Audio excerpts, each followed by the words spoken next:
Assalamualaikum warahmatullahi wabarakatuh. Bagaimana kabarnya anak-anak?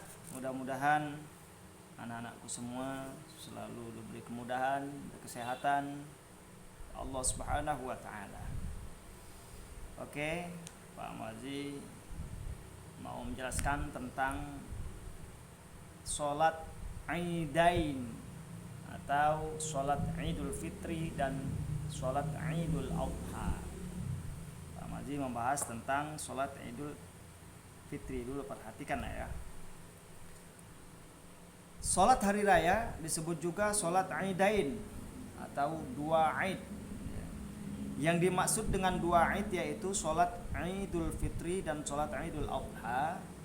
Sholat Idul Fitri dilaksanakan hanya pada tanggal 1 Syawal, dan sholat Idul Adha hanya pada tanggal 10 Zulhijjah. Sholat Idul Adha juga dikenal sebagai sholat Idul Kurban. Disebut demikian karena disunnahkan pada hari itu dan 3 hari ke depan untuk berkurban dengan seekor kambing atau sapi.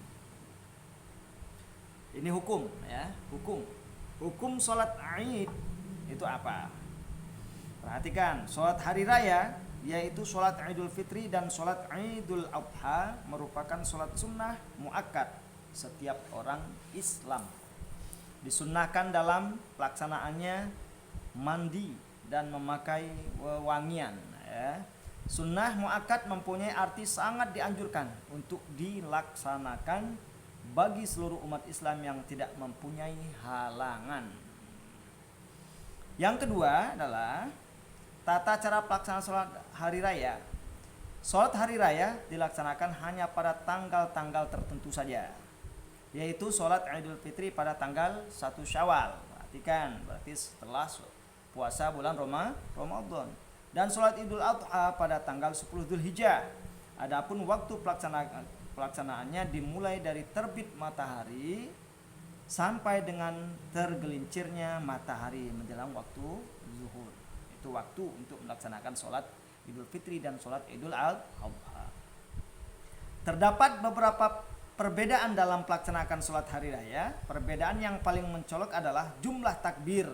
Ya, takbirnya mengangkat kedua tangan sambil membaca takbir. Dalam sholat hari raya hendaknya bertakbir 7 kali di rakaat pertama. Setelah itu takbiratul ihram dan 5 kali di rakaat kedua setelah bangun dari sujud.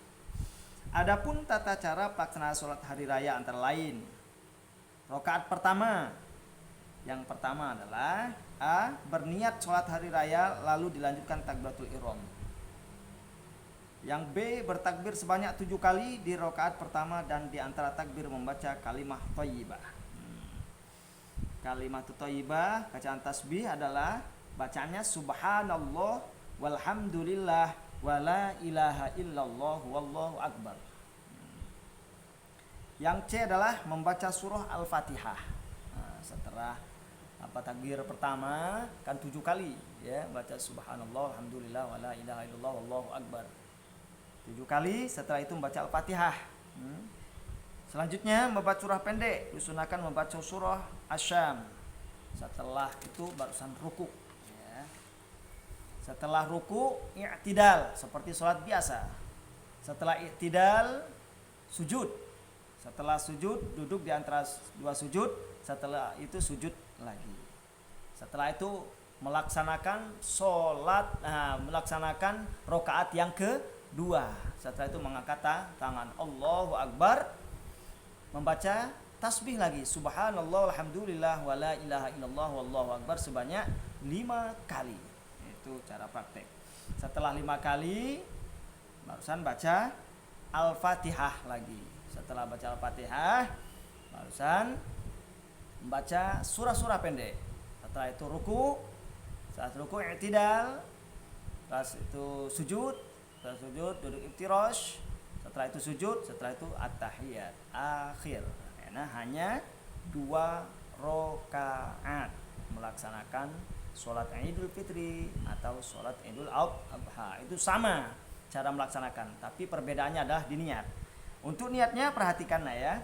Kalau untuk niat sholat Idul Fitri, Bismillahirrahmanirrahim, usolli sunnatal idil fitri rak'ataini mustaqbilal qiblati adaan imaman lillahi ta'ala. Kalau jadi imam, kalau jadi makmum adaan makmuman, adaan makmuman lillahi ta'ala. Nanti anak-anakku ketika praktek niat sholat Idul Fitri atau Adha itu hanya menjadi makmum saja. Contoh, Bismillahirrahmanirrahim. Usolli sunnatal idil fitri rak'ataini mustaqbilal qiblati ma'muman lillahi ta'ala. Itu sholat Idul Fitri. Kalau Idul Adha, usolli sunnatal idil adha rak'ataini mustaqbilal qiblati ma'muman lillahi ta'ala. Itu nanti dihafal lah ya, baca niat niat sholat Idul Fitri dan Idul Adha. Setelah lancar, setelah itu minggu kedepannya nanti praktek sholat Idul Fitri dan sholat Idul Adha. Terima kasih anak-anakku untuk materi sholat Idul Fitri dan sholat Adha sudah selesai.